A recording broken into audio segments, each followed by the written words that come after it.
And if you're just tuning in, you're listening live to The Angel Rock. I'm your host, Lorilei Potvin. Tonight we have a very, very special guest for you. We're streaming live out of New Orleans, Louisiana, or 107.7 Louisiana. You can also find us on uprntalkradio.com. We also are streamed, so you can't catch us and you're catching it on the replay. We're on iTunes. We're also on iHeartRadio, SoundCloud, Spreaker, you name it. You can find us. But the big thing, if you want to see what we look like or what I look like, you can interact with me too. You can come to our UPRN radio network, or it's a United Public Radio on YouTube. I've got a live interactive chat room here. Love to talk to you. If you got any questions, comments. We've got a really fantastic, amazing guest this evening, but I'm going to introduce him. He's hiding out tonight. You're just going to hear his wonderful voice.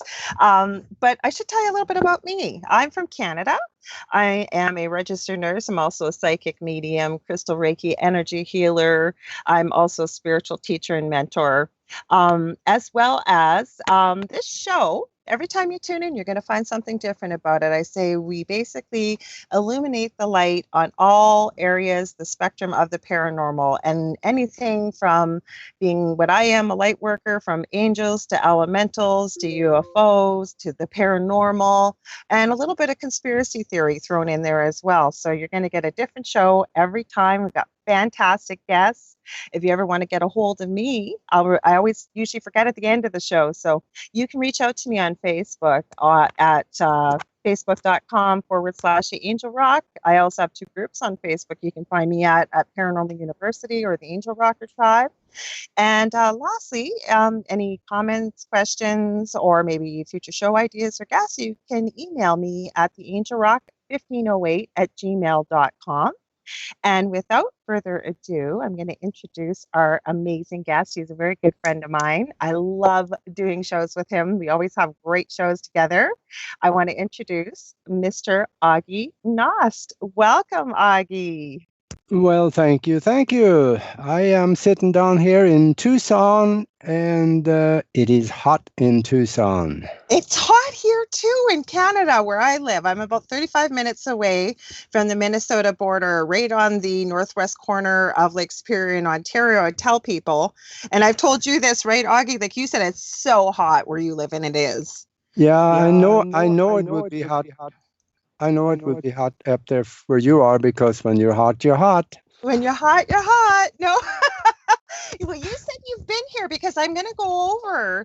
And actually, I learned quite a few new things about you, and I've known you for quite a while. But for one of the things you was a pilot, and I remember when I first met you, you said you have been through Thunder Bay before, haven't you?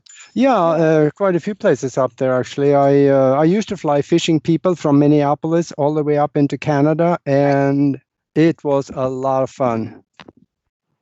Well, I'm actually about 6 hours, maybe a little faster, maybe a little slower, depending on how you drive, from Minneapolis. I'm north from there. So, okay. Yeah. So I always say the way the Great Lakes are with Lake Superior, it's the biggest. It kind of looks a little bit like a wolf head. We're kind of up right where the eye might be if you were looking at a side profile. It's the easiest way to see it. Yes. So I have to, for people of you that don't know who Aage is, and every time I talk to him, I learn something new. I think you are one of the most fantastic, fascinating, interesting people I have ever had the honor and pleasure to meet and become my friend. I really do. Oh, stop it. I'm serious. I'm going to be, if you keep this up, I'm going to be big-headed by the time you... No, I doubt that. So I'm going to just go through some of this. And he just sent me a few things about himself. So Aage was born on a farm in Norway, in Northern Europe. He said he had to take over much of the work and management of the farm at an early age as a teenager. After graduating from agricultural college, he operated the family farm for several years in Norway. He spent 1 year in mandatory military service driving a battle tank in his country of Norway. I did not know that you could drive a tank. And I'm going to keep going on because this is an amazing resume. And I'm sure you've left a lot out. Don't put people to sleep with all that. I'm because then people will kind of know a little bit about your background here, because Okay. I do tell people about you, because your ears is probably sometimes burning, but especially when I'm talking to somebody about radio, and I really believe that, don't get me wrong, I love all my guests. I've had wonderful guests, but you and I have done some pretty interesting shows in the past on radio. So so going further a little bit with this, with your bio. So by the age of 25, you had learned several languages. I believe you said you speak 7 languages. No, not 7. Uh, I wouldn't starve to death using 6. okay, 6. Sorry. Sorry. I added an extra for you. That must be the one that you're learning now, right? Wink, wink. Yeah. You studied science, including metaphysics and different forms and theories of spirituality. The age of 25, you said you left Norway to go to the USA, to the flight school at Emory School of Aviation in Greeley, Colorado, and you graduated. Pilot license, you got lots of certifications and ratings, such as a flight instructor, airplane flight instructor, instrumental, multi-engine rating. Actually, sounds like you're kind of like a jack of all trades when it comes to planes from looking at this. Would I be right in saying that, Aage? Well, yeah, I've done a lot there, so yeah. And then you also did some teaching. And you said you've flown pistons, turbo, propeller, and jet aircraft. So I'm going through here. I'm not going to keep going through your whole flight history, but the one thing I did forget to add too, you also said earlier in your bio that you learned hypnosis from a traveling magician when you were still in Norway. Yes, he was not a traveling magician. He was one of the magicians in Norway, Tore Torell. Tore Torell was the guy's name, and he was one of the big names in Europe. Well, it says, as you used to own your own business, Arrowhead Airways, to your partner, you said you sold your share. And then you started doing other things, such as getting into paranormal research, hypnosis, oil painting, teaching hypnosis, and mind development. These are important to remember, folks, because it's going to kind of explain where we're going. You've also been involved in a lot of other projects. You're also a guest on a lot of shows, because he's a fascinating guest, folks. This is why I'm giving you all this history behind who Aage is. You've taught the Subliminal Dynamics of Mind Development course. Teaches you to assimilate information from a book at the rate of 50,000 or more words per minute. And when you told me how many words per minute you could read, I thought I heard you incorrectly. So Aage, before I go any further for our listeners, can you, I know it's going to be difficult, but how can you put that in a nutshell? Because you've explained it to me before, how the mind can actually assimilate that many words that quickly within a minute. Well, the thing about it is that you were never taught how to read, because you were taught rote memory. And that is meaning one word at a time that you put into conscious memory, and then 20 minutes later, it's passed on into long-term memory. What we do, we bypass conscious memory altogether, and you open up a channel from the conscious into the subconscious mind and back. And that creates a two-way flow of information. And when you sit down and you fly through a book in about 5 minutes, then you take a mental picture of the pages, and that mental picture goes bypassing the conscious mind straight into the subconscious mind and get lodged in long-term memory. So then later on, when you want something, you use triggers like, what did so-and-so do in the book, and so on. And when you send that question down, long-term memory brings it out. It's something that takes a little bit of practice. And in fact, this is a mind development course that I don't mind talking about, because it's done some phenomenal things for me. And in fact, if there's a website out there that's Zox Pro Training, that's zoxpro.com, ZOXPro.com. And if you go there and read and study it, you'll find it. I remember you sharing that with me. Now, I've got a question for you, which is really interesting. Now, and again, you and I talk not just with radio, we talk, from time to not as often as I would like, but we're busy people. I understand that. But when I was taking a CRV course, a controlled remote viewing course, and interesting thing that you've said, and I know you'll be able to give me the answer for this. The person that's been teaching it, really phenomenal teacher, Lori Williams, sorry. I'm hoping to have her actually on this show in the next few months. Really, I love how she teaches. It's very personable, using a lot of examples. You don't even feel like you're learning. But the one thing that she said that I did not believe, because I didn't think that there had to be a way around it. She was always taught that the subconscious mind cannot speak the same language as the conscious mind, and the only way to connect the two is to go through the body, using the physical body through sensations or your senses. Now you're talking about this almost like this channel, if I'm hearing you correctly, with this program. So what's the connection that you would be using with the Zox program, for example? So the thing about it is that the mind has different aspects to it, or just sections to it.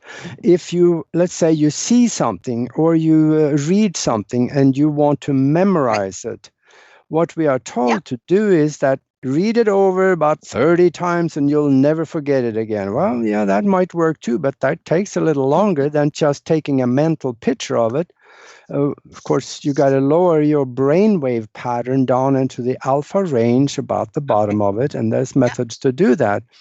And then you bypass the conscious mind directly into long-term memory, and then you can dig it out of long-term memory later on. That's a lot quicker, and there is a connection there. And those two minds, the conscious and the subconscious mind, which is really the same thing, but they do speak the same language. Otherwise, Go ahead. Otherwise one would not be able to communicate with the other. That's what my thing was. I thought no, and what I believe as I've gotten older, and my mind this is coming back, but as a child, right up and through university, and I didn't even realize I was doing this, but I have an eidetic memory. For example, my third year of university in nursing, I had, I think, 12 exams in about 5 days. And I also worked 3 jobs while I was going through university. And that's the most difficult year in a 4-year program for nursing, because that's where you learn the abnormal or the dis-ease part of the program. So I literally would take a 5,000 page textbook and just go through, skim it. And then I can remember in the exam, I would read the question and I could see the words on the page. So is that kind of like the same concept, or are just some people, because I believe everybody must have some sort of a form of a gift of this, or are able to do this. Would I be correct in saying so? With the proper training? Yes, you would, because eidetic memory, that's the advanced portion of memory. Okay. Because that is something like Nikola Tesla had, and Warren Buffett has it, and he's about the only guy alive that I know actually have this outside of myself. And you can put yourself in that state of mind, and the page show up in front of you, and you can read it right off the page, but there is no page there. Okay, because I will tell you, for example, for my certification in nursing, don't get me wrong, with hurting my back and a certain medication I was on, I had lost a lot of this, and I was literally thinking, oh my gosh, am I losing my memory? I've been off that medication now for a couple of years, and it's starting to come back. And my youngest son also has this with autism. He can look at a page and just recite it after seeing it once to you. Mm-hmm. But for my nursing certification, I remember my mother was so angry with me because, I mean, it was the end of 4 years, a hard study, hard work. I wanted to go and have a good time before I started a full-time job, and I had my nursing exams coming. And I remember her saying to me, if you fail that exam, I swear to God, I'm going to kick your you-know-what. And I said, Mom, chill. I got this. So I stayed up for, I think, 2 nights, and I reviewed. It was, again, I had to have 4 years of nursing to do. I went into the exam and I wrote it. I was done early. And then I started work right away. And I remember I got called down in the hospital to the director of nurses office. And I'm thinking, oh my gosh, what did I do wrong? Like, why was I called down here? And I'm gonna brag a little bit. I don't usually do this, and I don't tell this story very often. And so I walked in and she said, Lorilei, I've called you down here for a reason. And she said, I just got contacted by the Ontario College of Nurses. And she said, you've actually placed second in all the nursing students that wrote the registration. It was in 1988 when I wrote it. So needless to say, I could not wait to go home with that piece of paper. Yeah, I could see you. Hey, Mom. That's exactly what I did. That's exactly. I said, you ye of little faith. That's what I said to her.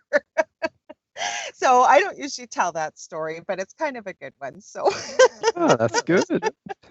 So, and then the reason why I chose to kind of start the show a little bit with your bio was because you've got some interesting things in here I want to talk, and I hope, like that's something I still want to go a little further with, because that is something that absolutely blows my mind. Could I read 50,000 to 100,000 words per minute? No, I am still very Let me just put one thing in there while we're talking on this. When I was traveling around the United States teaching this course about some 25 years ago, right. I did an experiment one time, and Richard Welsh that put the course together, I never told him about it, because if I did, then he would have just crawled all over me. Because what I did was that instead of giving them a test, Right. We had a class of about anything from about 10 to 25 people, and we gave them the book, and they flew through the book in 5 minutes, and then we gave them a written test on the material they had just flown through. Yeah. But I didn't give them the test this time. I took the book, stood on stage, and I fanned the book in front of them. Okay, that's the guy in the book. Consciously, he could not see a thing on that page, nothing. Okay. And then I gave them the test. And they scored slightly lower than what they have done if they had actually gone through the book themselves. They were in the 80s and the 90%. Wow, that's fascinating. And after I did that, I was kind of thinking maybe I should tell him, but I decided not to. He actually never knew. Yeah, but a little experiment on your own, right? To see 5 minutes versus basically going like this and you're done, right? Like I fanned it. I was done in 45 seconds fanning it. I fanned it several times, and they were staring into the book. I put them into the state of mind that they needed, lower the brainwave pattern into the bottom of the alpha range, about 7 or so. And then they stared at the book, and I fanned the book, and I gave them the test. And they did it, and it was in the 80s and the 90s, 90%.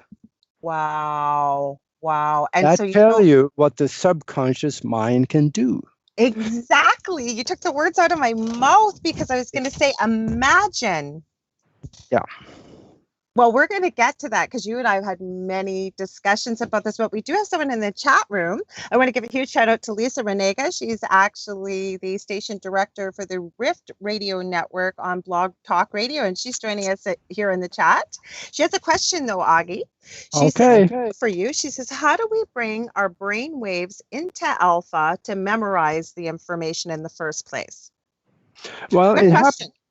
Okay, here's a simple answer. All you can do, every time you sit down and watch TV for any length of time, your brainwave pattern lowers themselves down into the alpha range, because you are in a form of hypnosis when you watch TV. Right. And we do the same thing here. We tell people that there's a little mind ritual which they'll teach you about in the course, and you lower by relaxing. And thinking about absolutely nothing is a form of meditation, if you like. Right. And that's something that I really like to talk about a little bit later on, meditation and all the benefits and how to do it, because I run into people. Let's go there now, Aage, because I talk about it too. That's part of what I teach as a spiritual teacher. I consider that as a light worker or psychic medium. I've been taught, and I believe that's kind of my mental workspace, if you will. Yeah. So meditation is what I'm considering it to be, is the gateway to higher consciousness. Now, Exactly. you may have been born with some gifts and some abilities that you don't necessarily need to go through that, but that's fine. That's wonderful. Stay with it. Whatever works for you, don't change a thing. But if you're not satisfied with your ability to connect to perfect memory and to the universal consciousness and receive information out of the Akashic records and things like that, if you're not satisfied with it, start with meditating, because it opens up the door for you. And meditation has been around for thousands of years, but of course in the West, it's been poo-pooed because it takes away from the power and the ability of the people that keep you controlled. All right. I got questions for you later on that if we have time, but go ahead. Sorry, I didn't mean to cut you off. You said because? I've run into people all the time. Well, not all the time, but ever so often. They've been meditating for 20 years, but they still do not know how to empty their mind out. Exactly. They still get thoughts popping in on them. And there is a simple trick, and I'm going to tell you the trick right now, so don't switch your channel. There is a trick here that will dull your mind, and all your unwanted thoughts will go away. Okay. And that is plain and simple. Sit in a comfortable chair like or lotus position, or however you do it, and stare at something on the wall in front of you. If you're outside, find something that is stationary. Okay. And then cross your eyes just a little bit. Okay. So now you see 2 doorknobs instead of just one that you saw before. Right. And you don't cross your eyes so much that it hurts, but just a little bit. So you see 2 spots that you're looking at. Okay. And then you close your eyes and keep your eyes crossed a little bit, just like you did when you had them open. Okay. Notice now, when you do this in a matter of about 3 to 5 seconds, the mind goes dull and all your thoughts go away. Because now nobody has told me that trick before. Keep going. Sorry, I didn't mean to cut you off. Keep going. Sorry. Yeah. See, what happens is that now you give the mind something to do that does not take thought to do. So it just goes dull. Now, I don't know the neuroscience mechanics of that, but it works. Because what I was going to ask you, do you remember back probably could be about 10, 15 years ago, there was that big fad where they had those paintings that just looked really bright with a bunch of like squiggly, it was solid, but it almost looked like TV static on it or like radio frequency waves. But if you stared at it, exactly what you just said, if you cross your eyes just enough and you focused, that you would actually see that there was a picture within that. Have you ever seen that before? No, I don't remember that. Maybe it was a Canadian fad. I don't know. Yeah, that could be. But that's what it reminds me of. Things are different in Canada. Who knows? But you know what? Afterwards, I'll send you a screenshot. And I could never get my eyes, because nobody ever explained it with that type of simplicity. And I always give credit where it's due, Aage, but I'm going to be borrowing that when I teach people meditation, because that's the biggest problem we hear today from people. I hear it from people. And then there's people that keep thinking they're doing it the wrong way. And I keep saying to them, just the fact that you're making this effort, that you're starting to train your mind to do this, give yourself permission, stick with it, and keep going on, and but this is a beautiful way, and I really thank you for sharing that with our listeners and with me tonight about that, because go ahead.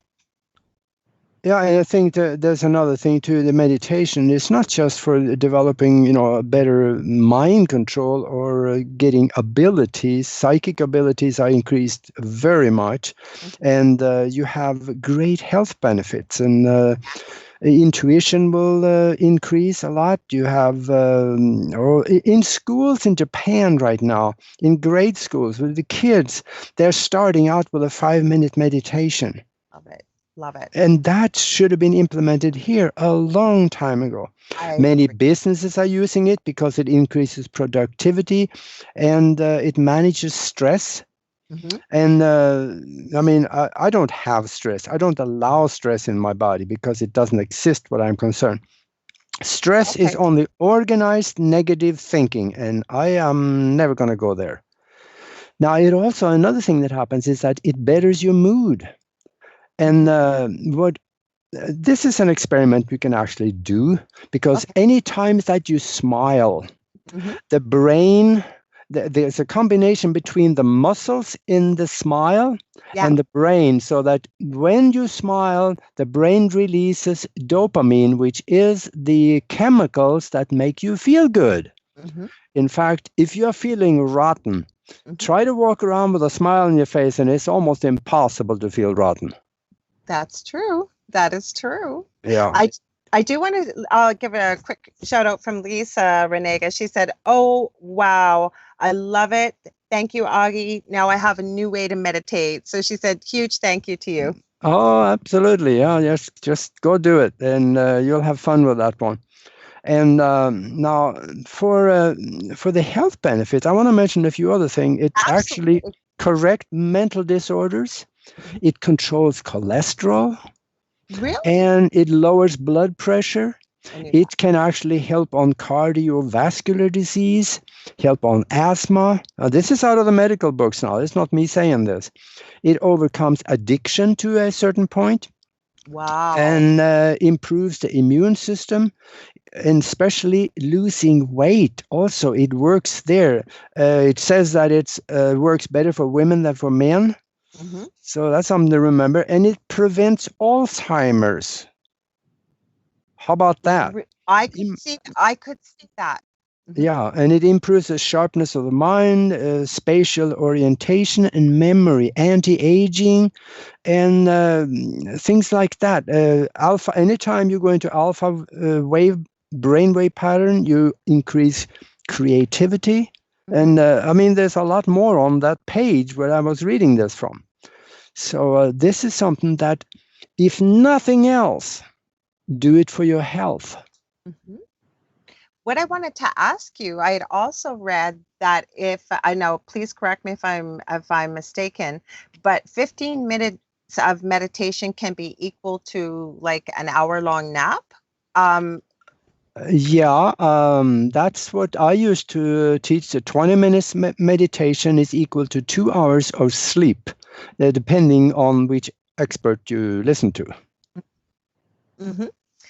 No, I had heard that. And Yeah. some of the things I had heard before about meditation, absolutely, you've taught me as you always do when I talk to you. But I got a question that's in the back of my mind here. Have you worked much within the omega levels? Like, the famous lady that was sort of a pioneer, as I understand it, is Dolores Cannon. Have you worked much in that? No, I have not. The only reason I asked because of some of the interesting past life information and Yeah. things like that. But what's really powerful, I want to make sure that I get to your books and stuff. So if you don't, you remind me, I've got in front of me to remind me anyways. But this is so fascinating. This is some of the stuff we talk about. And I also teach about is people do not realize the power of the mind. And with Broadcast Team Alpha, would you want to share a little bit about that or you want to go Yeah, let me get to that. There is one more thing here on perfect? meditation that is very important that people know about. And You have that the is floor. something that's called, it created this concept called the Maharishi effect. Okay. 2 decades ago, a group of people got together and they were meditating on Washington, D.C. to reduce the crime. They did this, they started on June 7 in 1993, and they continued this every day until June 30. And they started with Okay. 800 people, and they're increased as they went along to several thousand by the time they got to July 30. And Okay. the crime in Washington, D.C. dropped 23.3% in 7 weeks. After they Wow. quit the meditation on reducing the crime, it went right back to normal or slightly above. Wow. That's the power of the mind. And what they did actually is that they created a mastermind. You know, the mastermind is when two or more minds are united in harmony, they create a third mind that has the potential mind power of the two or more of them multiplied by each other. Mm-hmm. Let's say that 1,000 people got together like this. Mm-hmm. 1,000 times 1,000. What is that? That's 1,000,000, right? Yeah. Mm-hmm. So now you got a mind power of 1,000,000 minds concentrating on reducing the crime in Washington, D.C., and that's what created it. Wow. You know where I had heard of this concept a little bit, and he didn't use it, I believe, not this term that you've used. I've heard of, and I'm going to butcher saying the Maharishi effect, you said? Yep. Okay. Yes. Was the great late Art Bell, as I understand it, when his numbers were just over 100,000, like just massive numbers of people. I remember there was one particular incident. I believe there was an area in the southern United States. It might have been Texas, where the rain, they needed rain. You go yes, ahead. Absolutely. Yeah, what he actually did, Texas was burning up. It had not rained for 4 months. Yeah. And towns were running out of water. Cattle was dying, and they were in bad straits down there. So he went on the air, and at that time he had some over 10 million listeners. Now that's phenomenal. Yeah. And I was listening that night, and he told us all, visualize rain over Texas. Mm-hmm. And we did. And he was quiet for 30 seconds. There were dead air for 30 seconds while we were visualizing this. And then he came back and it said, thank you for participating. And then, we went on with the show. Later that night and the next day, there were thunderstorms all over Texas. And there were rain everywhere. And they weren't forecasted, were they? Right? That's the forecasters came on the air and said, we are totally dumbfounded because there were no moisture anywhere in the computer models that could create this rain. But it did. They didn't understand it. And of course, I understood it. 1,000,000 times 1,000,000. How much of a mind power do you have in that? I ran out of zeros. I don't even know the number. Oh, gosh. Okay, so Aage, for our listeners that are new to this concept, the first question I can literally hear it is, what is created? What is creating this power of the mind? Is it the energy? Is it the thought waves? Is it the brain waves? What is it that's creating the mastermind exactly? Okay, the unity of mind is created by attention and intention. Attention, that is creating something to look at, and then intention, that is making that thing do something. When you intend that, yes, there will be rain over Texas, and you visualize that rain, and you see the rain, you feel the rain, just like you are in it. You can feel yourself the dripping off your glasses down on your nose, and you can feel yourself in that rain. That creates the power behind it all. And I want to say one more thing here. You know my mind. I'm always asking a million questions, so just keep going, Aage. I'm loving this. All right, okay. There will be another mastermind like this. Lorilei and I, we are creating this mastermind. We have been working on it for a while, and shortly here we are going to be coming up. So follow me on YouTube, or follow Nori on YouTube and Facebook, and wherever you stay with us. So when we open it up for everybody to participate, you can join us, because I want everybody to be part of this, because we can do some phenomenal things with this. Once we unite our minds like this, it can be used for mankind as a whole, or it can be used for individual people. Let's say somebody's got a sore toe, or he's got cancer. Call it anything you want. It can be united minds put together to heal individual ones, so they can get the benefits individually within that umbrella of the mind, of the united mind. So this is something that stay with us on this, and watch for it coming, because it will. Broadcastteamalpha.com as well, right? Is your website? Yes, that would be good. But you know what? You know what else I want to ask you though? I think other groups around the world have been doing this, not realizing that. Think about that, where they've got prayer circles or all over the world, and they think it's miracles, whatever you want to call it. But would you call it kind of the same thing when they're almost in a meditative state, or really focusing all at the same time, their thoughts on one individual or a family? Would it be along the same lines of what you're talking about? Without, I know that religion isn't part of it, but I'm just saying that's what united this huge group of people to focus on something. Yeah, see, religion, they're stumbling around in the dark, but once Yeah. in a while they stumble onto something. And when it comes to prayer, I hate to say this, prayer really doesn't work very well. And that's a good Exactly. thing. Boy, oh boy, I tell you, I am so glad that I didn't get everything that I played for. some of that stuff. I meant more the focus is what I said. Man, they're all focusing. I hear you, Aage. I hear you. No, well, I was trying to be funny here, but You are. it really is that way because, well, let's say a prayer group get together and they want to have somebody healed. Very likely that they're not quite doing it right, because in religion, nobody teaches you how to pray. They don't even know what it is. They say, oh yeah, well, it says in the Bible that, this is what you say, but they don't tell you how to say it. They don't tell you to involve intention, emotion, love, gratitude, which are the language of the spiritual world.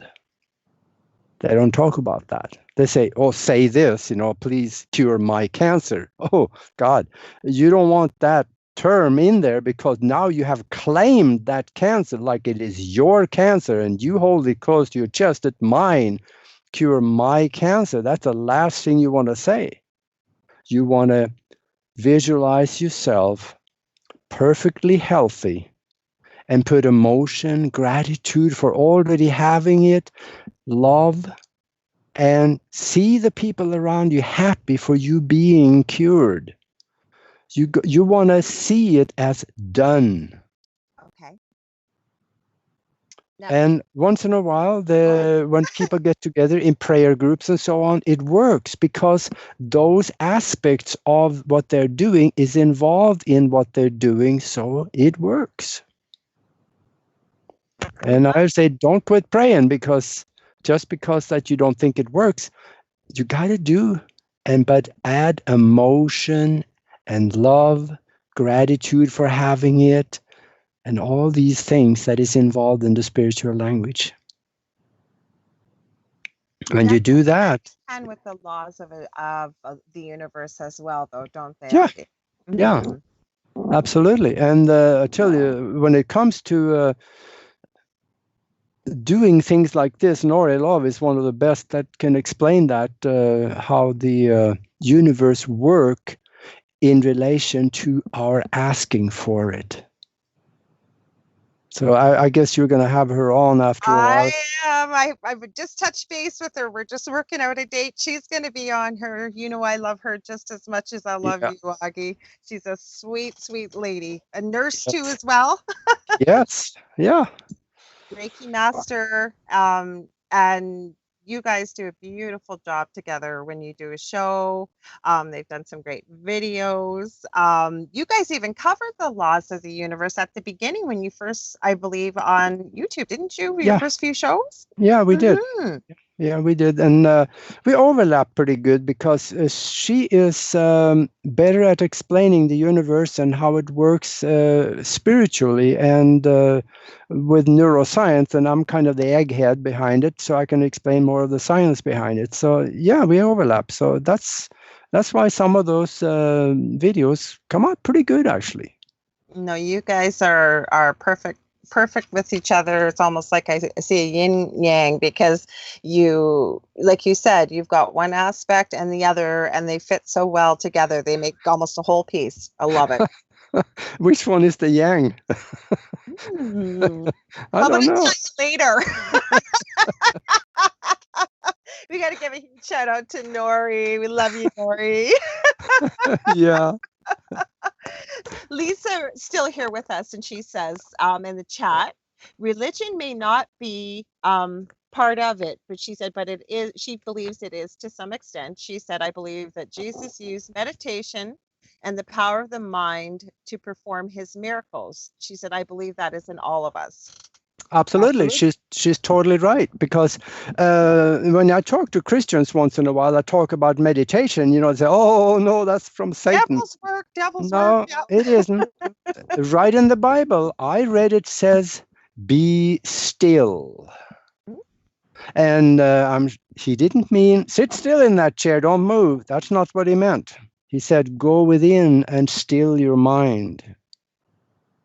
So he talks about meditation. Meditation is a new word, didn't exist back then. So obviously he used a different term for the same thing. Right. And when you really, and you and I have done a show talking about Jesus and interpretation of the Bible and things like that. And we can say that for another show, right, Aage? Yeah. Augie, there's some controversy. I know. We didn't get any, Augie.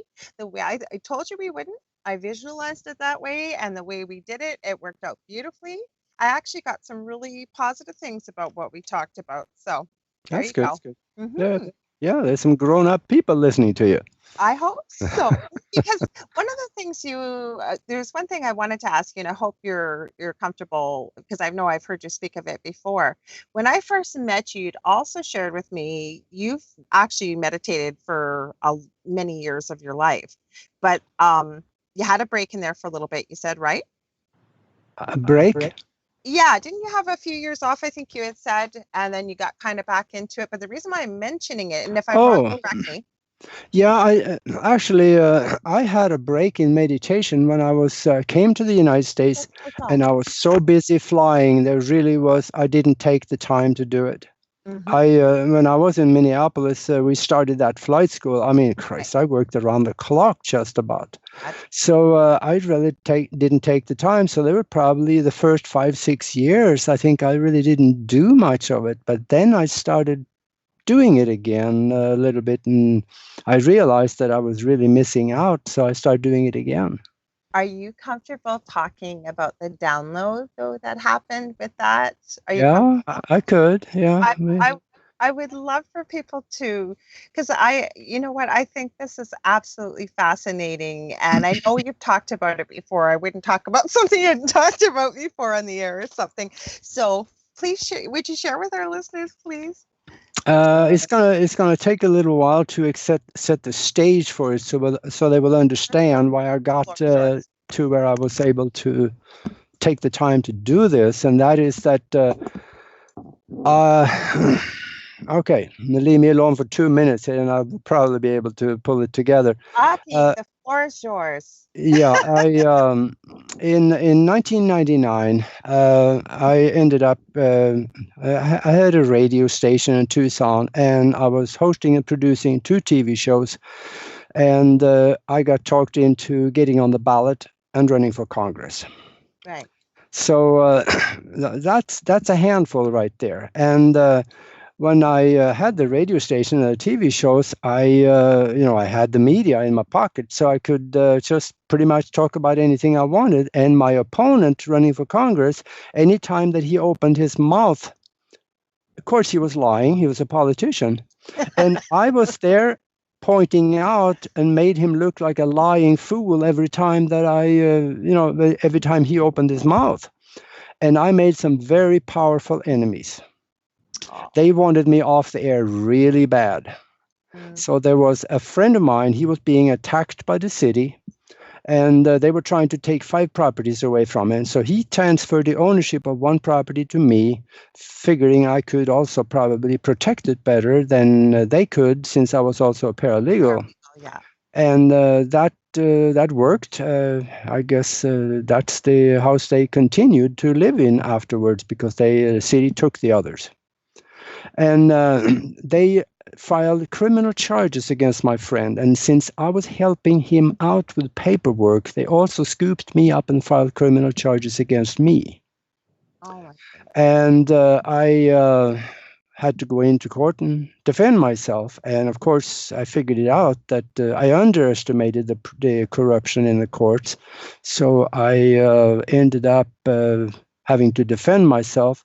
And right at the jury, he informed the jury before the trial, the judge came in and said, the court has decided these people have engaged in criminal activity, and if you do not judge so, you can get in trouble.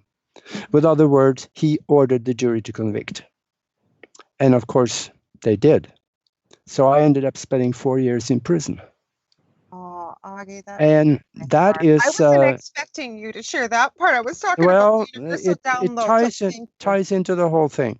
Yes. And I think I have mentioned this on another show somewhere, so it's out, and I don't really care because actually I'm half-ass proud of what I did helping my friend out. You should be, and I didn't expect you to go there with that because I knew that, and it breaks my heart. Yeah. The first time you told me, I was crying because.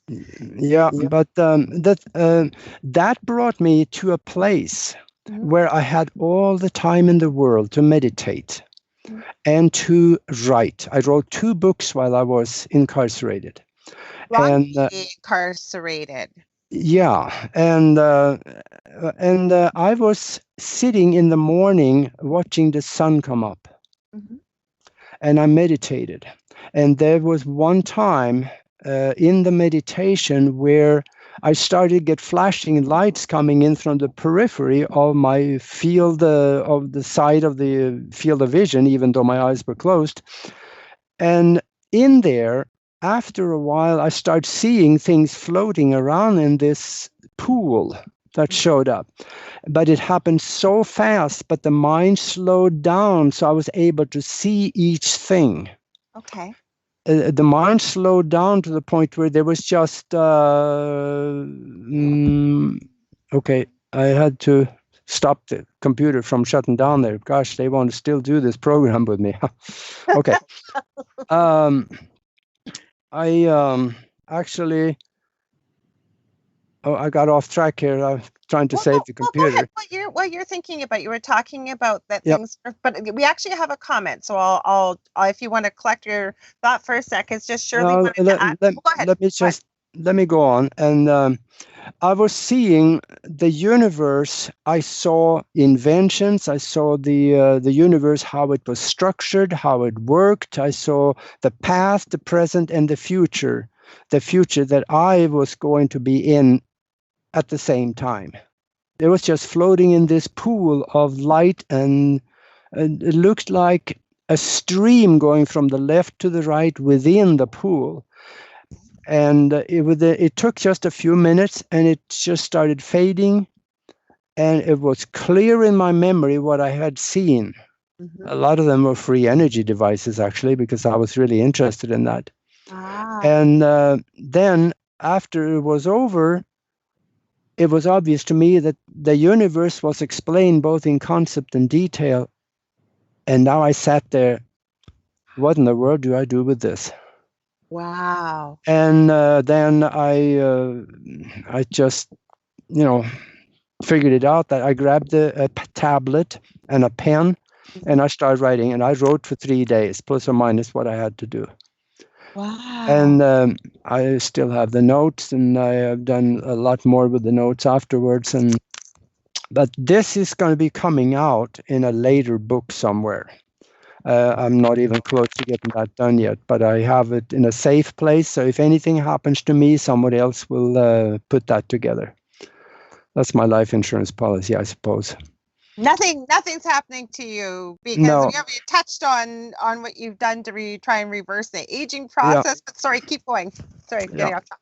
No, but I write about some of that in my book, Spiritual Science, Higher Conscious Thinking, and How to Access the Universal Consciousness. In there, I teach people how to use their minds in ways that normally they would think was impossible. I love it. And that's the biggest part of it, besides all a lot of information of the past and how Earth was created, how mankind was created, and where we're going, and things like that. It's in there. So it's kind of an interesting thing, and I and of course I gotta say this, for those of you that is looking for spelling errors and stuff, I left a few in there for you so you could find them. Typical classic Augie. So Augie, when you talked about the Earth being created, I'm still laughing. I'm sorry. When you talked about how the Earth was created and man was created, was that part of your download? And I also want to thank you for sharing that, because I didn't expect you to go there with you, and I'm so proud of what you did, and I'm so thankful and grateful, and with so much love that you shared that with our audience. So thank you, because that could not have been easy. You were innocent, so thank you. Yeah, it was one of those things that I totally underestimated the corruption of the court. And when the judge said that, I heard something of it, but I didn't catch it all. What I should have done is to jump on the judge and say, wait a minute. Did you just order the jury to convict? Because everybody is innocent and proven guilty. That would have shut down the case right there. But it slid right by me, and I passed. That was jury tampering. Yeah, absolutely.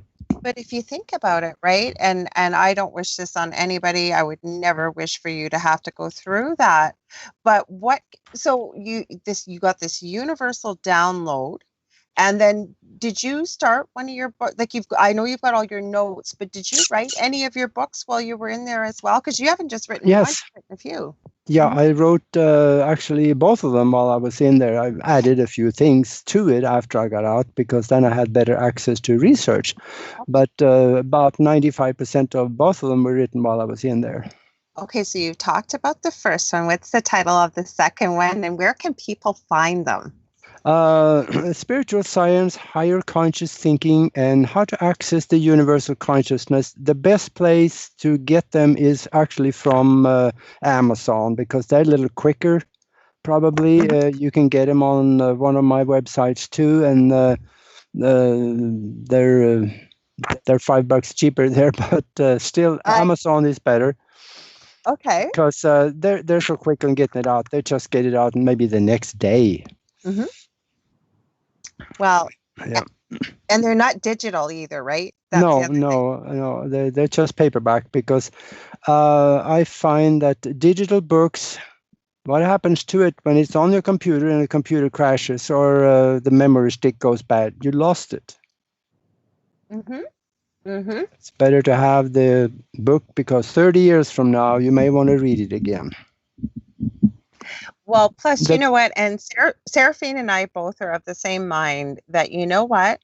There's nothing wrong with a good old-fashioned book, because exactly what you said, what if you want to go back to it, or God forbid, everybody's believing, the internet's going to go forever and ever and ever. Say we had an EMP strike or a solar flare, or something, knock it out. You know what? There you got it. You're not going to get it off your computer. That's right. And now the other book that you mentioned, that is one that's called Universal Success Principles and How Billionaires Think. I wrote that from memory of my association with 3 billionaires while I was, during my life. And I learned a lot from them, because I learned the Eastern way, because one of them is a billionaire in Hong Kong, and another one lives in Omaha, Nebraska, and I'm sure you know who that is. And then there's a third one that I learned a lot from them, talking with them, and all of these principles and the mind techniques are in that book that I can think of. There's probably more and should be expanded, but I would say for people in business, get it.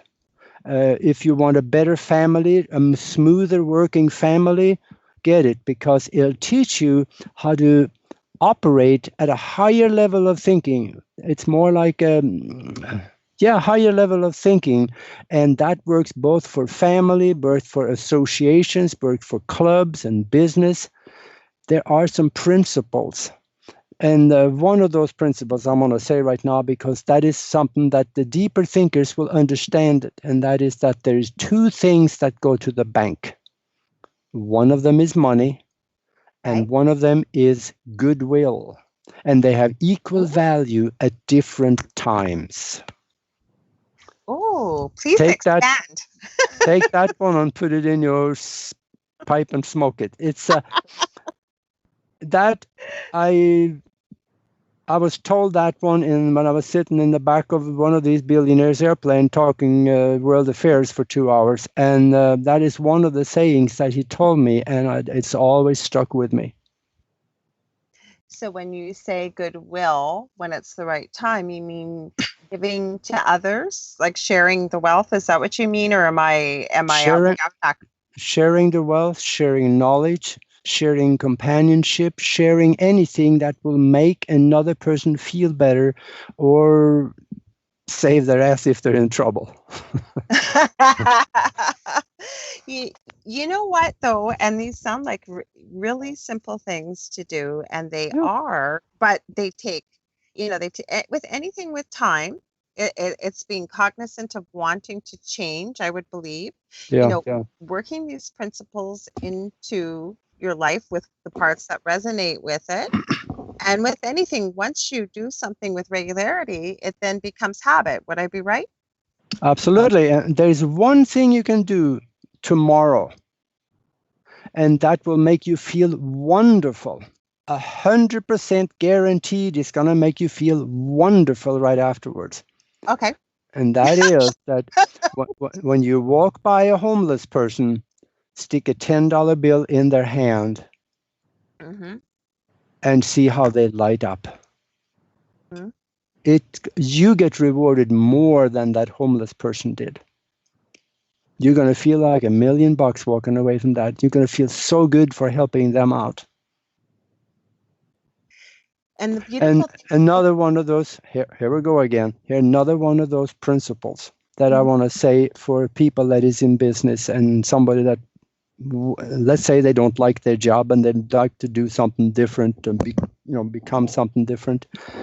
I'm going to ask a question, and that is, what would you start tomorrow morning if you knew you could not fail? Oh my gosh, I would be here for probably a month writing down the things that I knew I couldn't fail at. That's right. Because when it really comes down to it, we live in a mind-created universe. Quantum physics has proven that to us. Yes. What we see around us is not really there. It is a mind-created construct that is created for the purpose of the mind behind it to have experiences in the physical, because the soul or the consciousness or the mind behind it has no physical body, so it cannot have experiences in the physical reality. So we are the hands and the feet of that mind or that consciousness behind the veil, so it can get experiences and experience from the physical. Okay. So now when we know that there really is just all mind around us, so why don't we go into our own minds and decide exactly what we want? And we create it in our mind in colorful pictures, with emotion, with intention, with gratitude for already having it before we do, seeing people around us enjoying it with us. Fill it with love, because we feel wonderful having it already completed. And then we take that bubble and we place it in the future and into a time-coded event like a Christmas party or a birthday party. Forget the calendar. It's no good outside of the physical. Doesn't exist. But events like that, time-coded events, exist. So we place it at a Christmas party. And then in the meantime, you go back and forth to that thing. Visualize it every day, several times a day if you can. And now you're building, put more details into it. You feel it. You can also, just like you're wearing it every day. And when you go back and forth, you lay down attractor strings through it. Then these are little tiny strings of white light going from you to that thing in the future. And as you do this every day, you do everything you can to help it happen. And by the time that Christmas party comes around, you walk right into it and it is yours. You do. People that do that, if you do that, you're going to have a different thing coming at the Christmas party. You must have read my mind, Aage, because when I messaged you when I was driving home before the show, I was thinking about this. I was thinking, I hope we get a chance to talk about this. And here we are talking about it. Yeah. You have the floor, but I do want to share something with our listeners. And as much as I try and complicate it with the illogical mind, and that exactly what you're saying is the absolute truth, and I've proved it to myself at 14 years of age. And you know how I did that? No. I was always tall. I was very, very thin, clumsy, lanky till I probably about 12 years old. I was never athletic. Believe it or not, as much as I talk now, I was painfully shy till I was about 16. And now you can't shut me up. But I decided I wanted to learn how to play basketball. I couldn't even run without tripping half the time, but exactly what you said. I started watching, it was only the NBA back then. I would have pictures of who I wanted to emulate, who I wanted to be like. I would do exactly what you said, keep connecting to it several times throughout the day. I still had to help it. I still had to do the practice. I still had to do the work. It wasn't just going to appear out of nowhere. But I was visualizing, it would visualize myself. But I really, truly believe that I would be on the starting lineup of a basketball team. So the first year, I warmed the bench. The next year, I was the starting lineup all the way through high school. But the beautiful thing, and the Dell that lives here always teases me, but you know, it was a really big thing, especially back then. I'm going to be 54. By the way, Aage, you're celebrating my birthday show with me because my birthday's on Thursday. So who better could I have with me but you? Oh, congratulations. Well, thank you. But the reason why I mentioned I'm going to be 54. So this is like 40 years ago. And I remember this so clearly. By the time, and Canada used to have the 13th grade, they wiped it out probably about 20 years ago. But by the time I was in, we called it grade 13, I was the only girl that was allowed to play with the boys. Oh. Yes. And you know what? But the thing, and I always go back to that and I remember it because I wanted it that badly. I could see it. I could visualize it. Like you said, connect to it several times a day and truly, truly believe it. Even though people would say, you're never going to be able to do that. You've never done a sport in your life. So I always try to go back to that. If you know, when we hear people say to you, that's impossible, you'll never be able to do it. It's never been done before, whatever they want to say, we need to not hear those voices, right? If we've got that belief, is that what you're trying to tell our listeners, Aage, that anything is possible? I rest my case. Mm-hmm. I hear you. You did it. Mm-hmm. But you know what? I think, though, if most people that are out there hearing this really think back in their life, if there is something that they really wanted to be able to do and really, really believed it, that they were able to achieve it. Would you not agree?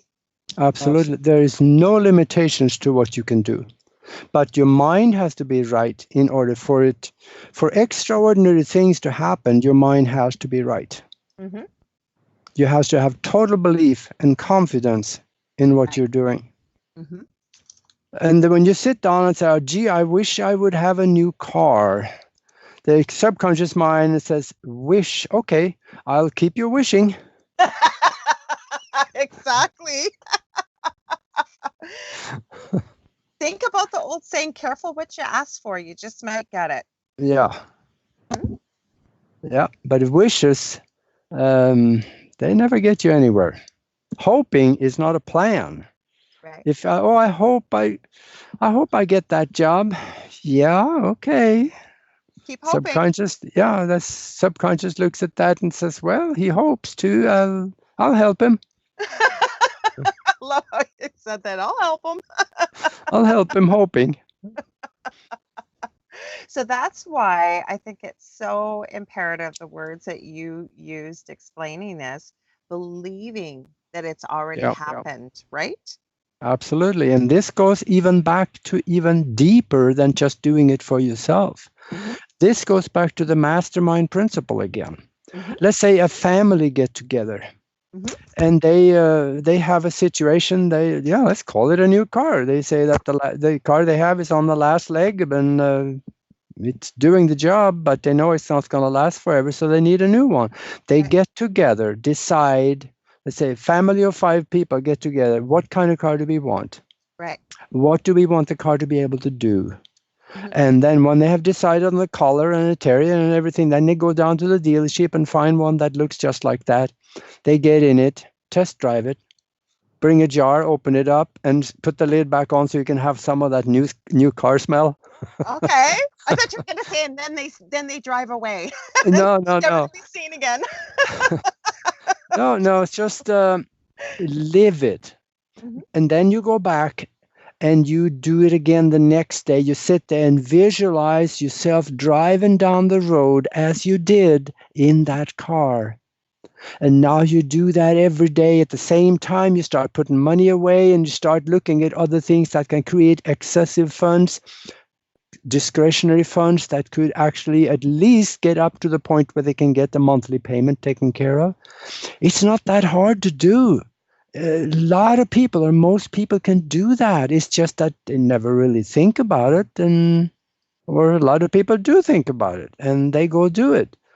So they don't think about it as manifestation, but they go do it anyway. It's just because they're using the universal principles, and it works. So what about a bigger, let's say a football team? Right. They want to win just like you did. And not football, but basketball. Now, if you have a large team like that, they do stuff like this within the team. They visualize success. And now we can go even further than that. We can look at look what happened in the United States in the last presidential election.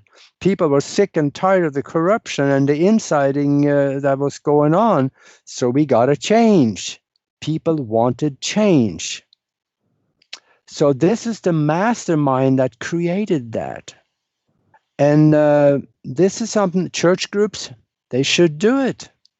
If they have a specific group of people that want to help out and they don't have the money to do it, go visit that group and say, look here, this is what we can do. Why don't you come and join us for church service? And then they get together and create a mastermind with the people that need the money or need the help. And they visualize their success in what they want to have happen together. And then they go out and do the work behind it. This creates results. I have a question for you. I have one from the chat room, but I'll ask you this one quickly as well. What happens when you have the group as a mastermind and you've got people that are all gung-ho in the beginning, and then you get people that start to lose faith, people that start becoming the naysayers, and we get them always in a group? How do we keep these people motivated, or do we kind of just trim the fat so to keep the positive vibration, positive energy, positive motivation? Because people are going to ask that because it happens. Unfortunately, a lot of people have that as human nature. The glass is half empty, but they get really gung-ho about something. They get all fired up hearing this, and then time takes place. Maybe things don't happen the way they thought it was going to happen or that quickly. How can we keep these people motivated, or what do groups do when they're starting to use this mastermind principle? Keep everybody on board. Well, first of all, it is important for them to understand the mechanics of how the mind works. If they understand the mechanics of how the mind works and believe that, they will understand that there's a wild card in here, and that is, in physical reality, there is a wild card called time. Okay. What you're asking for may not happen by tomorrow afternoon at 4:15 in the afternoon like you were hoping for. Mm-hmm. It could take a week, a month, but persistence has to be, because nothing can outperform persistence. Just keep doing it. Even if you don't see the results yet, keep doing it. If they understand the mechanics of the mind, that this is the way it works. I have been working on something that I want to happen. Mm-hmm. It hasn't happened yet, but I'm not giving up.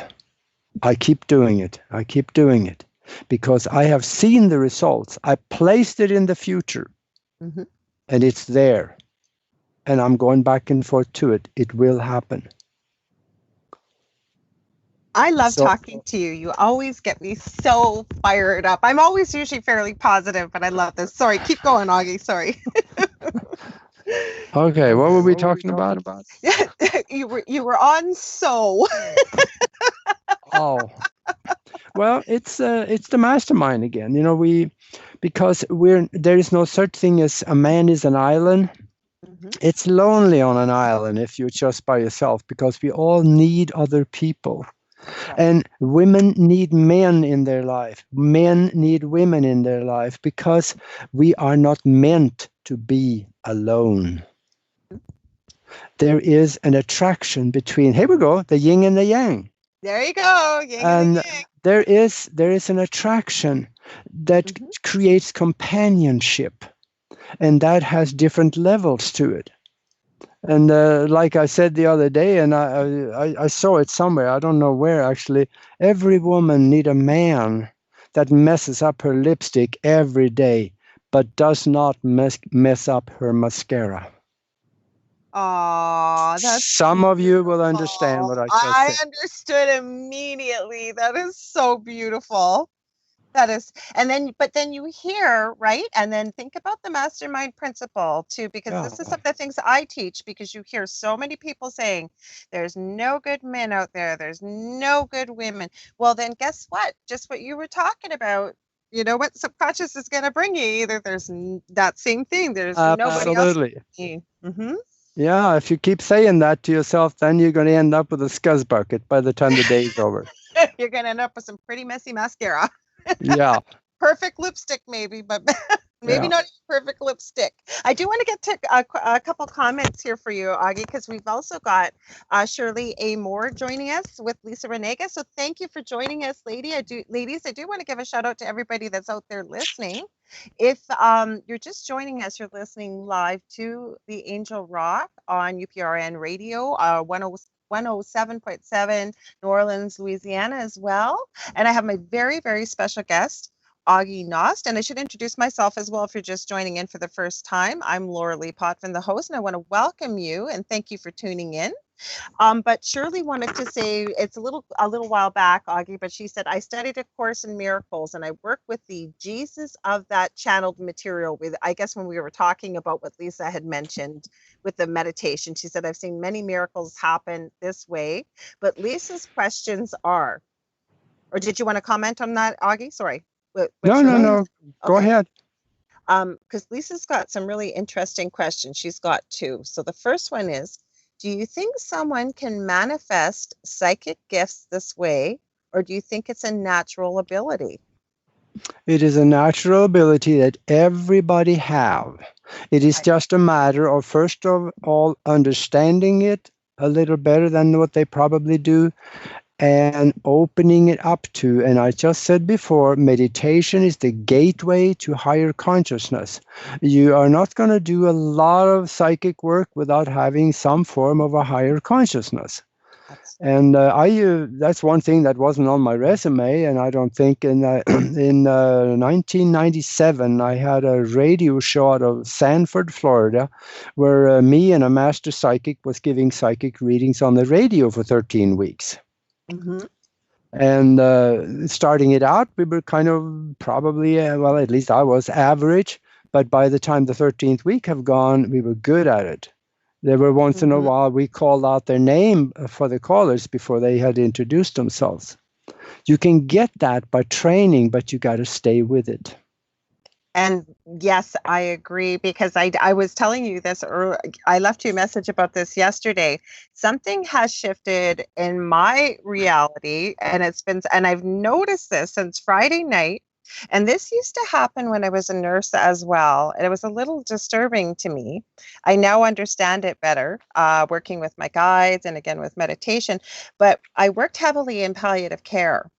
And what would happen is, certain people you discharge off of your caseload. I ran an area, and all of a sudden the person's name would pop into my head. And I'd think of them. Lo and behold, open the paper, obituaries, they would be already passed away, or you'd see it probably within the next few weeks or a few days. Yeah, I used to think, oh my gosh, I don't even want to be thinking of people, and I wouldn't think it would just pop into my head. But that has been happening since Friday with me, not with the death thing, thankfully, but people I haven't talked to in years, just thought of them and get a message 2 hours later. I've been counting. It's been 8 times since Friday night. But that happens, right? I mean, there's such a thing as telepathy as well. Absolutely. Telepathy can be taught. You can learn that, and that is one of the things that we're going to start teaching within the mastermind group that we're going to start. And there is some techniques that you can use, and including all the way up to astral travel. These things can be taught, and I talk about it in the book, some of it too. There's some exercises can be done, and I tell you, if you start practicing some of these things and start getting some results with it, there will be a day when you suddenly have something happen that cannot be explained whatsoever. That's when you have walked through the door. You left the box behind, because now the whole world will open up to you. Once you understand that, yes, this was not physical, this should not have happened according to Newtonian science. So you have the results of your search for the spiritual or whatever is outside of what you were looking for. That's what I teach my students. I call it evidential proof. Yeah. That if you need that and there's no other explanation, but you spoke it into existence or you thought it and it happens, and then it starts to happen over and over. And I don't believe there's such a thing as coincidence anyways. What's your thoughts on coincidence, Aage? What is that? I said, I don't believe there's such a thing as coincidence. I know you heard me. Yeah, I heard you. Actually, I kind of think it is to a certain point, because when our spiritual consciousness here create this body that we're walking around in, right, there is some agreement that we came here with. That could be who we're going to get married to, what we're going to do for a living, if we're going to have major car accidents, if we're going to learn certain things. We come here with that program to create the master plan for our learning experience in the physical. But if you're going to drop the spoon on the floor tomorrow morning for breakfast, I don't think you came here with that agreement. That is details that just happen. I gotcha. I got you. So, but then we could even get into the discussion. I haven't even gone there yet about timelines and your time resonator machine. And I mean, we could go on forever. And I have talked to you for many hours, and it seems like 5 minutes, because you are so fascinating. I just love your perception and oh, quit it. Oh, come on. Let me prop you up, because I do tell people, and it's not a bunch of, it has to be radio friendly. Bravo Sierra, as my good friend Serafim would say, or BS. It's the truth. We do have another question, and now Aage's head's growing and growing. You guys can't see him. That's why he hid on on Skype tonight. So Lisa Renega says, can this mastermind principle work in reverse, meaning it can bring negativity if that's what the person/people are thinking about? I actually Well, let me turn that around a little bit. The universal laws work whether you are using them for the positive or the negative. If you are involved in positive thinking, creating good things in the future and going for it, you're going to have good things. If you're thinking, I'm just, oh God, I'm not any good at this. I am failure. I don't do anything good. I'm so sick. Yeah, you're going to get a lot more of that. So there's something about that stinking thinking. Yep, it's alive and well. So quit doing it. Just stay with the positive. Create in our mind what we want to happen. And then go for it. And you know what? For anybody that thinks that maybe this is just like hippy dippy new age guru stuff, you have to think about, even if we went back to the beginning of this planet, the beginning of whatever your belief is, how it started, how we existed, what we've evolved from, everything in our existence has been thought of and has been created. Would you agree, Aage, or disagree, or could you add to that? Yeah, we created it. Mm-hmm. Absolutely. Did you catch what I said? We created it. Yeah. Mm-hmm. In a mind-created universe, our portion of that spark of life that creates everything around us also creates. Right now, I'm sitting here looking at you. You can't see me because I was hiding today. You. Actually, I'm not really hiding. It's just that I'm comfortable. I'm sitting here at my desk at the computer, don't even have a shirt on. So I'm just comfortable. We all would have enjoyed that. Yeah. But what, where was I going with it? No, it's the mind creates everything. So I also create the image of you, and you are in it because you also create the image of what I see. So we create each other, but we create our everything. No, I'm losing myself in the explanation on this. We create everything around us, but there are also other sparks of life in that surrounding that also create theirs to interact with ours. I think that came out right. No, I gotcha. I hear what you're saying. I hear what you're saying. I'm trying to think where we could go with this because, like you said, I'm going to backtrack a little bit when you were talking about dropping the spoon and about coincidence and stuff. Would you feel comfortable discussing a little bit about time travel? Because on your website, Aage-Nost.com, you have the most incredible pictures on there, including which you have shared before. I believe it was on Leak Project with Rex. Your machine and your pictures that you came back as close as possible.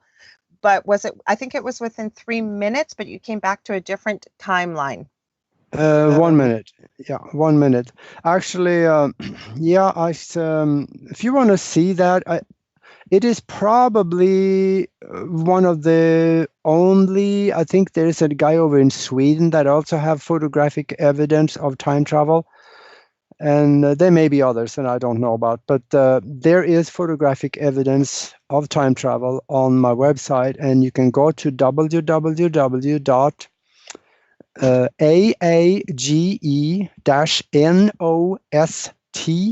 That's www.myfirstname-mylastname.com, and go to the picture gallery on page 8.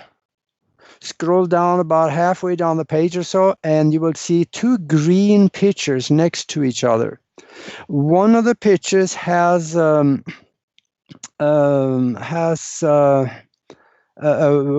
can see it's raining. There's water on the road, and there's no leaves on the tree. And then the other picture next to it that has no rain on the road, and there is leaves on the tree. So what I did, I was sitting in front of the computer watching a newspaper in Europe, because they had these cameras that was showing different sections of town, and I could sit there and see the cars running up and down and stuff. And I took a screenshot of it. And then a good while later, I sat down and I went through a mind exercise that I actually explain in the back of the book, so you can learn how to do this. And I tried to go back to that time, the exact time where I took the first picture. And I did, but I missed it by 1 minute and 5 seconds or 4 seconds. Okay. And the thing about it is that I can say, yeah, sure, it wasn't the same time, but from one time where there's rain on the road and no leaves on the tree to the next picture where there is no rain and the trees have leaves, that doesn't happen in 1 minute and 5 seconds. No, it does not. No. So there were a difference here, and that is where I missed it, but there is a way. What I see now, I didn't think about it right away, but when I started looking at the picture, I said, wait a minute, there's total difference here. I ended up in a different timeline where there were different conditions of about the same time. There are many different timelines next to us. And we are in all of those timelines doing things pretty much the same as we're doing now, but we can also do major different things from what we are doing now. Depends on the mindset that we end up with, coming from one timeline going to another one, expanding to a third one, or a fourth one. There are a myriad of timelines going into the future, and we are in all of them.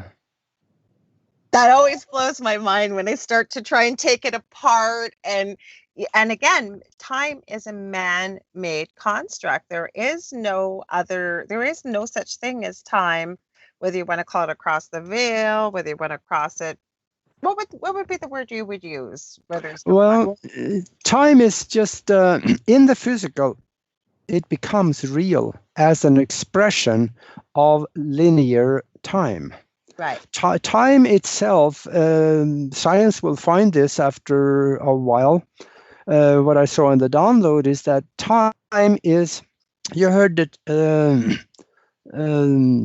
expression of, time frame. Yeah. In a different time frame. That is exactly the right expression for it, because time is composed of a succession of mental present moments, one placed one after another. So you have one present moment right now. In a very short moment later, the unified field that holds that present moment collapses to nothing. And then it rebuilds itself right after that with all and everything that was in the last present moment. And then when it gets there, it passes a little bit, so you can see a little flat top on that sine wave, and it collapses to nothing again. Now the universe does not exist, but then it rebuilds itself in a new spike, and then you have another present moment that again will collapse to nothing. And they are very fast passing after each other like this. And that creates the perception of a continuous flow of time. But it's just like in a movie, there's the individual pictures that creates the movie. In fact, there is scientific evidence for that this system is real, because if you look at a square wave generator, and that square wave generator creates a spike, and it passes with a flat top on the sine wave, and it collapses to nothing. And then it has another spike, flat top, collapse to nothing. That's what a square wave generator does. Time in the physical reality uses the same principle, only on a much faster and much larger scale. Do you know what I'm getting a vision of as you say that? And I can visualize what you're saying, but even from a medical perspective, you look at an EKG of a heartbeat, it gives you that wave, gives you a little dip, gives you a wave, and it goes flat just for a second, And you get another little, but exactly what you're saying. So if someone were to invent time travel, even if you look at science fiction movies, would they be looking for that dip in between the two waves? Is that where they're able to make, say, a time jump to be able to go to another era, another century into the future? Or Actually, that's a little different because in each particle of thought, okay, that's thought is a particle right, acting like a wave, kind of okay, like light.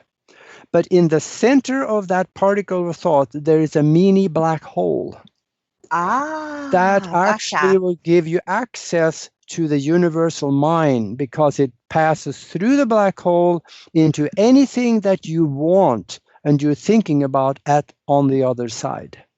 Wow,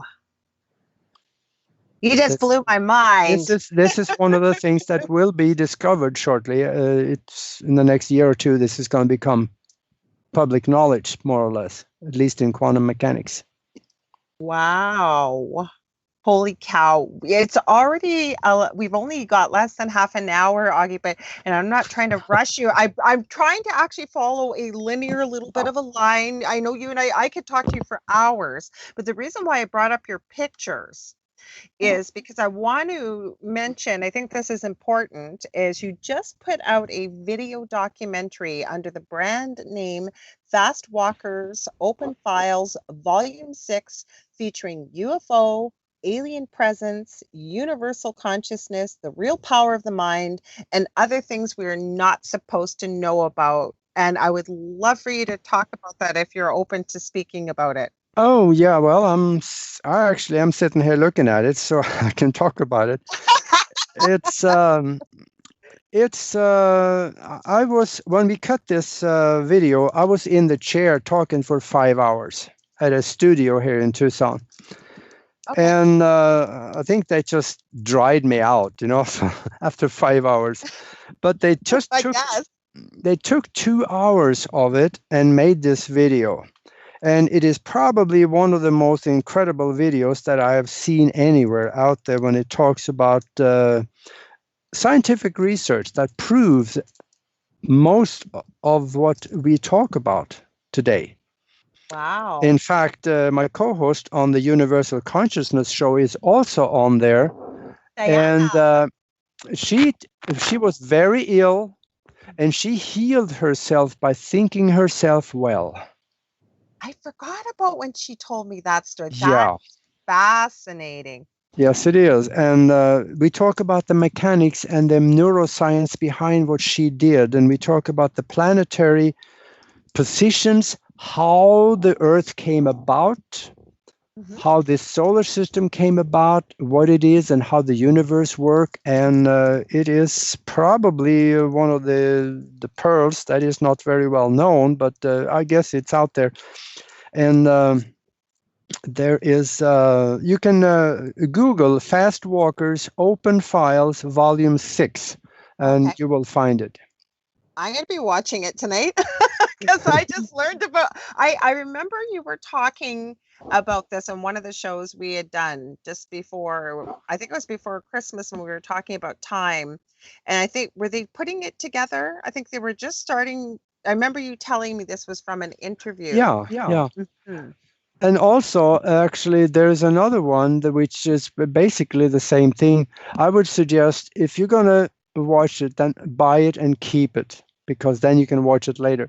Man, I think also you can go to Amazon or other places out there, Hulu and places where you can find another video that is on the same subjects, and that is called Aliens and Agenda 21. Ooh. Oh, Augie, we got to do a show on that. Just the whole 2-hour show. But go ahead, keep going. I'm just loving all of this. Yeah, you can find that Aliens and Agenda 21, and I think you can buy it, but you can also just rent it and watch it one time, and I think that's fairly reasonable, $3, $4, $5 or something like that. Mm-hmm. So while we're on the topic of this, you and Nori have done 2 videos I have shared I've shared many of your videos that you've got, but you got to let our listeners know about these because they are mind-blowing. Yeah, I had so much fun doing that with her that it probably should be illegal, The yin-yang. Well, most of the things we like is if the government had their way, they would make them illegal. So no, what we did, we got on the we call it the moon pictures, and you will find that on broadcastteamalpha.com. Go into the videos and you'll find the moon pictures, you'll find the Mars pictures, and soon you will find the mysterious Earth pictures. There's things that we see here on Earth that really shouldn't be here because it can't exist. And I found 60 some pictures. Actually, no, I didn't. There was 47 pictures of pyramids on the moon, people walking on the moon. No spacesuits. No spacesuits. Blew my mind. Yeah. And these are NASA prints and from the Russian Space Agency and things like that. So it's well documented. And then we have Mars pictures. That is people walking around on Mars without a spacesuit. And exactly. Yeah, and there's a lot of strange stuff out there. The swastika, wasn't that on the Mars video too? No, that was on the moon. There was a large building about a mile across that is formed as a swastika. And it's a very old building, probably at least maybe a 500,000 year old. And when the Germans came up there in 1945, they found that building and they started renovating some of it and set up their base in it. On the moon? Yeah, on the moon, yeah. Okay, then I got to ask you this question. To me, why, I don't believe that they just lost the plans, that they aren't able to travel to the moon like they've been, or, anymore because they lost the plans. And then I've seen video. And again, anybody could say this from NASA, but I've seen astronauts talking about that we don't have the technology to cross the Van Allen belt. So please, I'm dying to hear your explanation because I believe you. I believe every word of what you've said. Well, there is a good explanation from it, and that comes with a question. They moved their lips, didn't they? Oh, yes. You're gonna have to explain a little more than that. How do you know when a government official is lying to you? That is when they move their lips. Move their lips. Exactly. So they didn't lose anything. They just can't do it the way that we are told. But they have been on the moon since the mid-1950s. But they didn't go there in the tin can that they said they did. They went there in with the expanded or re-engineered Haunebu 3 that the Germans built in 1945. Wow. Well, now you got to tell our listeners a little bit more about that. Oh, see, the Germans, they started making round aircraft back in mid-1930s or late 1930s. And they built the Haunebu 1, which was a round aircraft. I have, actually, I don't have it anymore. It was on a computer that I'm not using anymore. Right. And I have the test results from a test flight of a Haunebu 2 round airplane, where they fly from the ground to 60,000 feet of altitude in 3 minutes. Now, I'm a pilot. No way. I know what it takes to get to 40,000 feet. That takes you almost 20 minutes to get up there. Excuse me. In an airplane. So, yeah, they lied about that because when Germany gave up, the Americans and the Brits and the Russians, they found some of this technology. In fact, over in Bavaria, the Americans found a Haunebu. I'm not so sure what it was, but it was enough for them to take back and re-engineer and make it work. So Ah, yeah, the Germans had free energy, and they had anti-gravity. They had the so-called two-layer, the red mercury engine that creates a bubble of neutral gravity around the craft. I've heard that before. I've heard Yeah, that. Yeah. and that bubble, that Mhm. electromagnetic bubble around the craft, that shields the ship. So when it goes through the Van Allen belt, Okay. the electromagnetic radiation cannot touch the people inside. That's how they got through. Okay. Interesting. Now, I guess my next question, as I understand it, that the races that originally created these type of ships, they a lot of them, as I understand it, they don't have controls or steering wheels or anything.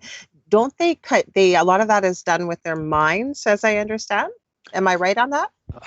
Yeah, in fact, there is an incident about that. It was then in early 1960s. There was a large 60-meter long ship that was found on the island of Helgoland in the North Atlantic.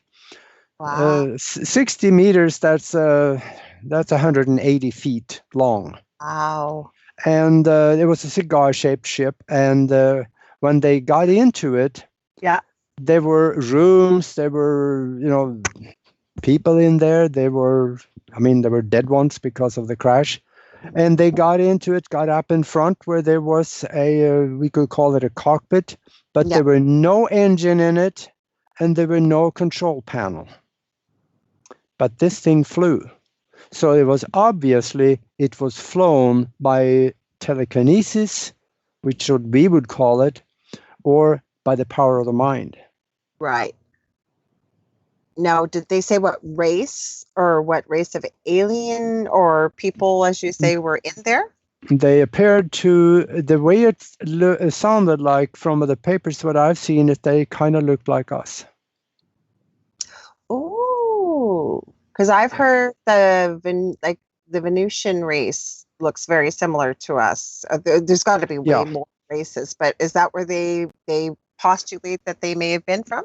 Yeah, the only difference that supposedly the ones that live on, or actually not on Venus, but in Venus, they have 6 fingers. That's the only difference that I have come up with, because you can't live on the surface of Venus. It's too hot. It's too close to the sun. Mm-hmm. But you can live inside because most planets are hollow. The moon is hollow. Earth is hollow. I have the pictures taken by the ESA-7 satellite. It's on my website, and it's on the moon pictures, where you see the ESA-7 satellite was 32,000 miles above the North Pole, taking a picture straight down, see a 7 to 800 mile wide hole going into the interior of Earth. That's Oh, where they forgot to put the sheet of ice over it to cover it up. So I forgot. I'm sorry, I'm laughing, but yeah, or it was taken out of there or smuggled out or something. mm-hmm. Mm-hmm.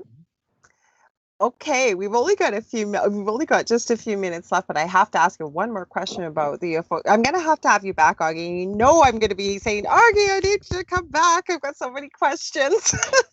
But with why do we seem all of a sudden to be and I understand everybody's got a camera pretty well on a cell phone and stuff. Why does there seem to be a real increase in UFOs? And it doesn't necessarily mean it's alien, just a lot of unidentified flying objects, strange phenomena that seems to be increasing in frequency, especially in the last few years. What's your theory? Well, people that have really strong telescope Mm-hmm. and you aim it at the moon Right? right now, you will see all kinds of activity up there. There's ship in orbit. Mm-hmm. There's hundreds and hundreds of ships around the moon, parked on the surface. A lot of them, the bigger ones, are on the back side in stationary orbit because they know we're looking. And they are here for one purpose: Mhm. there is first contact coming. Wow, I knew it. When's it coming, Woggy? Any idea? Well, next week, about Thursday at 4:15 in the afternoon. I'm going to hold you to it. I'm just joking here. No, Nobody, Oh, nobody knows the date because I don't think they know it yet. right. But they are patient. They have been there for over a year. Mhm. And they may be there another year, but they are here for one purpose because it is scheduled to happen on a floating schedule, possibly, because they know that the majority of minds on Earth want this to happen. Absolutely. It's gotten to that point. Now what they're probably trying to work out is that there is government programs that is trying to make sure this is not happening. And that is, and we're in the middle of a slow release of UFO information right now, which most people is calling disclosure.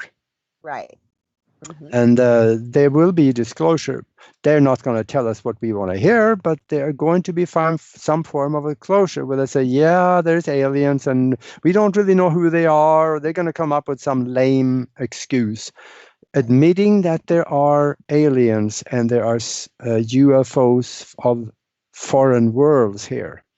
But the government have no interest on telling us what we want to know. And on that note, because I'm going to leave it hanging, because I tell you, I have to have you back. I have had so much fun with you. It is 11:53 p.m. my time, so it's got to be, let me see, minus my brain. You are actually 3 minutes fast.